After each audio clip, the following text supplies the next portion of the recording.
अरे बेटा, डॉक्टर का बस चले तो मुझे वो बिस्तर से ही लगा जी। I am perfectly all right. सी बाबा, आप अचानक ऑफिस?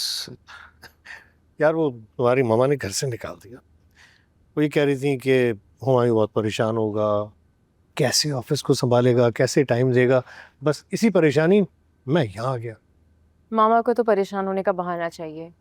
ये सारा बिजनेस हुमायूं भाई ने तो एक्सपैंड किया है, इन्हें कैसी मुश्किल? क्यों हुमायूं भाई? वैसे Humayun is the best. Absolutely the best. ऐसी थोड़ी दो बिजनेस चल रहे हैं। देखी मैंने केएनएस की फाइल, लास्ट ईयर काफी अच्छा रेवेन्यू जनरेट किया है। आई एम श्योर कि सारे रेवेन्यू चैरिटी को जाता होगा।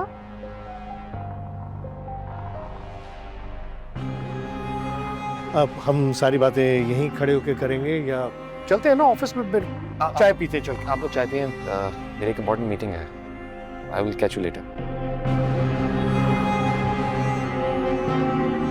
डैड, मुझे आपसे राहिम के हवाले से बात करनी है। कहो, क्या बात करनी है रहम के हवाले से? सब खैर है ना?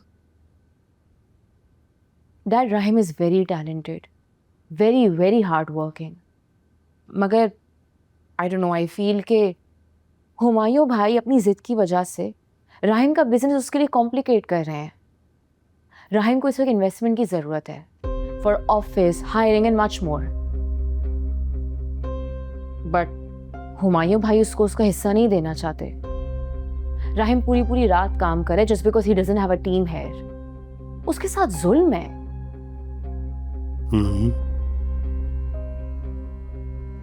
तो तुम क्या चाह रही हो कि मैं बात करूं हुमायूं से? नहीं डैड, उनसे कोई बात नहीं करें।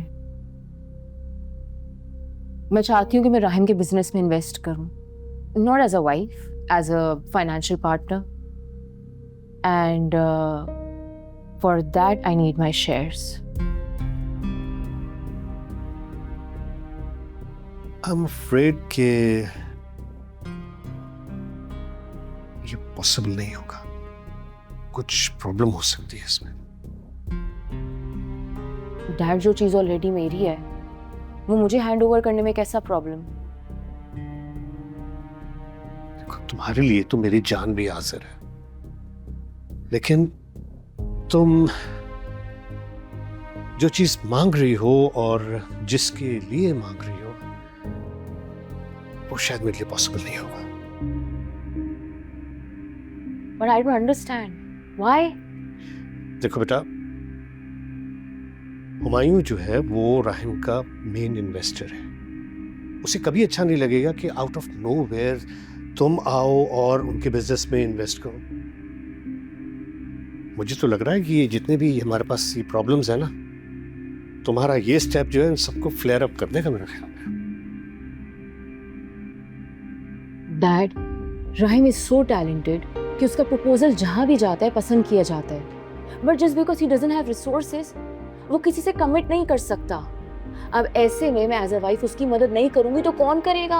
ठीक है, ये फितरी सी बात है, तुम उसकी मदद करना चाहती हो, लेकिन मरियम तुम्हारी बहन है, हुमायूं की बीवी है। तुम्हारे इस स्टेप से तुम समझती हो कि इसकी जिंदगी में कितना बड़ा प्रॉब्लम आ सकता है? तो आप ही की ज्यादा फिक्र है आपको। नहीं होनी चाहिए।